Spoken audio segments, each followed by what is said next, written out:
பொண்ணுங்க வந்து சினிமா வாழ்க்கைக்காக ஆனா இங்கேயே பல பிரச்சனைகள் நடக்கிறப்போ பாபா மூவிக்கு காம்படிஷன் பெரிய டைரக்டர்ஸ் எல்லாம் வந்துட்டு ரிப்பீட்டடா தான் அந்த ஆர்டிஸ்ட்டை போடுறாங்க.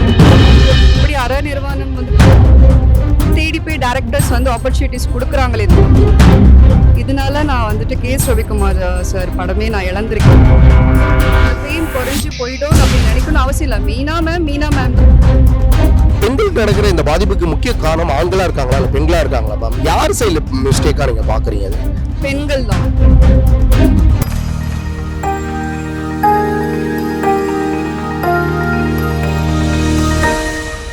சினிமாஸ் நேயர்களுக்கு வணக்கம். இப்போ நம்ம கூட வந்து பார்த்தீங்கன்னா கிட்டத்தட்ட சுந்தரா டிராவல்ஸில் ரொம்பவே ரசித்து ஸோ அவங்களோட நடிப்பையும் சரி அவங்களோட க்யூட் ரியாக்ஷனும் சரி டான்ஸும் சரி ரொம்ப நேசிச்சிருக்கோம். ஸோ மேம் வணக்கம் மேம், ரொம்ப ஹாப்பியாக இருக்குது. பிகாஸ் இப்போ ரீசெண்டாக நிறைய படங்கள் பண்ணிட்டு வந்துருக்கீங்க. ஸ்க்ரீனில் பார்க்குறதுக்கு ரொம்பவே சந்தோஷமாக இருக்குது. பட் அதெல்லாம் விட வந்து பார்த்தீங்கன்னா இப்போ இந்த அலர்ட் ஓகே, ஸோ அலர்ட் வந்து பார்த்தீங்கன்னா இந்த கண்டென்ட் பற்றி சொன்னாங்க. ஸோ இப்போ சொசைட்டிக்கு தேவையான ஒரு கண்டென்ட் அண்ட் இந்த படம் எப்படி உங்களுக்கு கமிட் ஆச்சு? இனி தொடர்ந்து நாங்கள் உங்களை என்ன மாதிரி ஸ்க்ரீனில் பார்க்கலாம்? இல்லை கண்டிப்பா நீங்க எல்லாரும் ஸ்க்ரீன்ல பார்க்கலாம். அலர்ட் வந்து I have not acted in this movie. நான் ஜஸ்ட் இந்த ஃபர்ஸ்ட் லுக் ரிலீஸ்க்காக நான் வந்திருக்கேன் இந்த டீசரை. அலர்ட் பத்தி சொல்ல போனா பெண்களுக்கு உண்டான அந்த ப்ரொடெக்ஷனுக்கு விஷயம் தான் பேசுறாங்க. உண்மையிலேயே பெண்களுக்கு வந்து ப்ரொடெக்ஷன் தேவைங்க. ஏன்னா வந்துட்டு எல்லா இடத்துலையும் நமக்கு நல்ல பர்சன்ஸ் இருக்க மாட்டாங்க. அது தானா வாயிலால ஏதாவது ஒரு ப்ராப்ளம்ஸ் நடக்க தான் செய்யும். உண்மையிலேயே அலர்ட்டாக இருக்கணும். பெண்கள் வந்து பர்சனல் லைஃப்லையும் அலர்ட்டாக இருக்கணும். தயவுசெய்து வந்து இந்த பொண்ணுங்க வந்து சினிமா வாழ்க்கைக்காக ஏமாறாமல் இருக்கிறது நல்லதுன்னு நான் சொல்கிறேன். ஸோ இப்போ நீங்களும் வந்து இண்டஸ்ட்ரியில் இருக்கீங்க மேம். பட் வாட் எவர் என்ன இருந்தாலுமே வந்து பார்த்தீங்கன்னா இங்கே மீண்டும் வந்து பார்த்தீங்கன்னா இந்த மாதிரி குற்றச்சாட்டுகள் வந்து வைக்கப்பட்டுட்டே தான் இருக்குது. ஸோ ஒரு நடிகையாக இந்த குற்றச்சாட்டை எப்படி பார்க்குறீங்க? இண்டஸ்ட்ரி வந்து பார்த்தீங்கன்னா எந்த மாதிரி ஹெல்தியான ஒரு ஹைஜீனிக்கான ஒரு இண்டஸ்ட்ரியாக இருக்குது தமிழ் இண்டஸ்ட்ரியை பொறுத்தவரையும்? இல்லை அதர் ஸ்டேட்ல இண்டஸ்ட்ரி ஓகேவா தோணுதா? ஏன்னா பிகாஸ் நீங்கள் அதர் லாங்குவேஜஸ்லும் பண்ணியிருக்கீங்க. ஸோ மற்ற லாங்குவேஜஸ் கம்பேர் பண்ணும்போது தமிழ் இண்டஸ்ட்ரி எந்த அளவுக்கு இருக்குது? ஐயோ, தமிழ் இண்டஸ்ட்ரி ரொம்ப நல்ல இண்டஸ்ட்ரிங்க. மற்ற எனக்கு வந்து என்ன வாழ வச்சது தமிழ் இண்டஸ்ட்ரி தான். ஸோ தமிழ் இண்டஸ்ட்ரி ரொம்ப பெருமையான விஷயம்.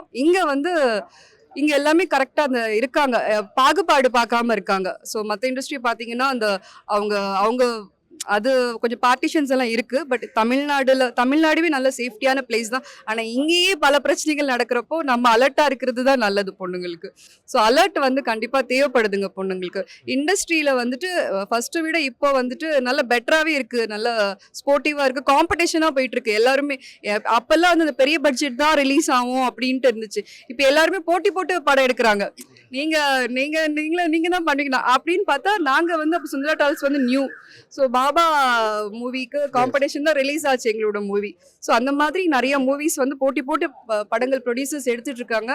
அண்ட் டேரக்டர்ஸ் உண்மையிலே இவங்க எல்லாருமே தான் வந்து நியூவாக லான்ச் பண்ணுறாங்க.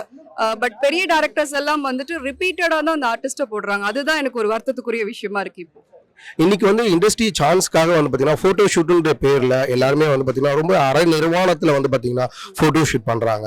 ஸோ ஒரு நடிகையாக பார்க்கும்போது அந்த காலகட்டத்தில் ஜஸ்ட் ஒரு ஃபோட்டோஸ் டிஃப்ரென்சஸ் லுக்கில் காஸ்டியூம்ஸில் எடுத்தால் ஓகே அக்செப்ட் பண்ணுற மாதிரி இருக்கும். பட் இன்னைக்கு வந்து பார்த்தீங்கன்னா அரை நிர்வாணம் இந்த ஃபோட்டோ ஷூட் நீடாக இருக்கா? இன்னைக்கு நிறைய படத்தில் நடித்த ஹீரோயின்ஸே வந்து பார்த்தீங்கன்னா இன்னைக்கு பட வாய்ப்புகள் இல்லைன்ற பட்சத்தில் இன்னைக்கு சோசியல் மீடியாவில் அரை நிர்வாணத்தில் வந்து பார்த்தீங்கன்னா ஃபோட்டோ ஷூட் நம்ம பார்க்குறோம். இதை எப்படி பார்க்குறீங்க ஒரு நடிகை? இல்லை, அது தேவையில்லாத விஷயம். அது அப்படி அற நிர்வாணம் வந்து தேவையில்லை. அவங்க வந்து நினைக்கிறாங்க அது மக்களை வந்து ஈர்க்கணும். நம்ம அவங்க அந்த ஃபேன் ஃபாலோவிங் சொல்றாங்கல்ல, அந்த ஃபேன் ஃபாலோவிங்களுக்காக தான் இது பண்றாங்க. பட் அவங்களுடைய சர்க்கிளை நினைச்சு பார்க்கணும். அவங்களுக்குன்னு ஒரு ஃபேமிலி இருக்கு, அவங்க பின்னாடி இருக்குன்னு நினைச்சு பார்க்கணும். அவங்க தான் அவங்க ரைஸ் ஆகிறதுக்கு அவங்க கொஞ்சம் அந்த ஃபேம் சம்பாதிக்க தான் இதெல்லாம் பண்றாங்க. அதெல்லாம் தேவையே இல்லைங்க. டேலண்ட் இருந்தா கண்டிப்பா நீங்க வந்து ப்ரூஃப் பண்ணாலும் உங்களுக்கு உங்க டைம்ல அதை எழுதிருந்தா நீங்க ஆட்டோமேட்டிக்கா வர போறீங்க. இந்த நிர்வாணமா போட்டோஷூட் இதையும் மீறி அவங்க பண்றாங்கன்னா அது அவங்களோட இன்ட்ரெஸ்ட், அது பேஷனா பண்றாங்க இப்ப எல்லாமே. அவ்வளவுதான். நீங்க இதை எப்படி பாக்குறீங்க மேம்? பிகாஸ் நான் இன்னைக்கு உங்களை பார்க்கும்போது சாரி லுக்ல ரொம்ப கார்ஜியஸா ஒரு ஃபேமிலி கேர்ள் லுக்ல இருக்கீங்க. பிகாஸ் இதுதான் இந்த தமிழ் ஆடியன்ஸ் பொதுவாகவே ரொம்ப நேசிக்கிற ஒரு விஷயம். இன்னைக்கு 2 பீஸ்ல பாக்குறவங்கள ஜஸ்ட் ஒரு few minutes பார்ப்பாங்க, ரசிப்பாங்க, விடுவாங்க. ஆனா உங்களை மாதிரி ஒரு லுக்ல உள்ளவங்கள உங்க ஃபேமிலியில ஒரு நபரா பார்ப்பாங்க இல்லையா? ஸோ நீங்க இந்த மாதிரி நீங்க இண்டஸ்ட்ரியில டிராவல் பண்ணி வந்திருக்கீங்க. பட் இதை எப்படி அக்செப்ட் பண்ணிக்கிறீங்க நீங்க? இல்லை, நான் எப்போவுமே நான் வந்து இதுதான் என்னுடைய ஸ்டைல். நான் ஹோம்லியா வீட்லேயும் நான் இப்படி தான் இருப்பேன். ஸோ சினிமாவில் மட்டும் கிடையாது, நான் ஸ்கூல் படிக்கிறப்போவே நாங்கள் வந்து சுடிதார் போட்ட யூனிஃபார்ம் தான், அந்த ஸ்கூல் தான் நான் படித்தேன். அப்போல்லாம் நான் நினைப்பேன் அந்த மிடி போட்டு வர்றப்போ இந்த மாதிரி நம்ம ஸ்கூலில் சேரலையே அப்படி அடிப்பேன். பட் நான் அப்படியே வளர்ந்ததுனால நான் எப்பவுமே அப்படி தான். அது அவங்கவுங்களோட பேஷன், அவங்கவுங்க ஸ்டைல். அவங்களுக்கு இப்படி வர்றதுன்னா கஷ்டமாக இருக்கும், எனக்கு அப்படி போகிறதுனா கஷ்டமாக இருக்கும். ஸோ அதனால என்னோட ஸ்டைலும் இதுதான், பை நேச்சராகவும் இது.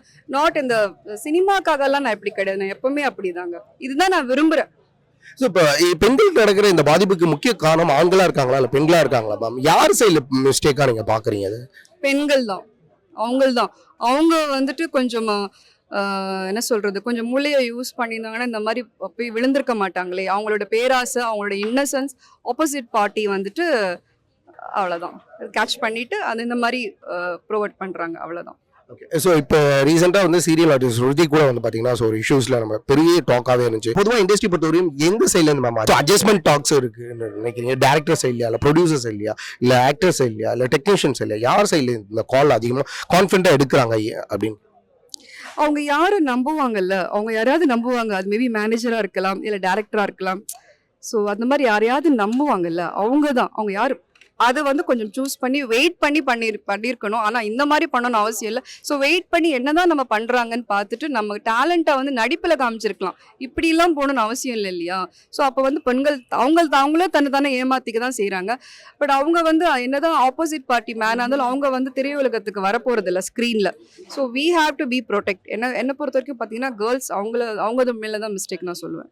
நம்ம இன்னைக்கு வந்து நிறைய வந்து இன்ஸ்டியூட்டில் படிச்சுட்டு ஸோ ப்ராப்பராக வந்து பார்த்தீங்கன்னா ஆக்டிங் கிளாஸ் போயிட்டு இன்னைக்கு சான்ஸ்க்காக வெயிட் பண்ணுற நிறைய டேலண்ட் பீப்புள்ஸ் இருக்காங்க. பட் சிம்பிளாக வந்து சோஷியல் மீடியா பிளாட்ஃபார்மில் ஒரு ரீல்ஸ் ஒன்று பண்ணிட்டு ஒரு டப் மேட்ச் பண்ணிட்டு இன்னைக்கு வந்து பார்த்தீங்கன்னா சான்ஸ் நிறைய யூஸ் பண்ணிக்கிறாங்க.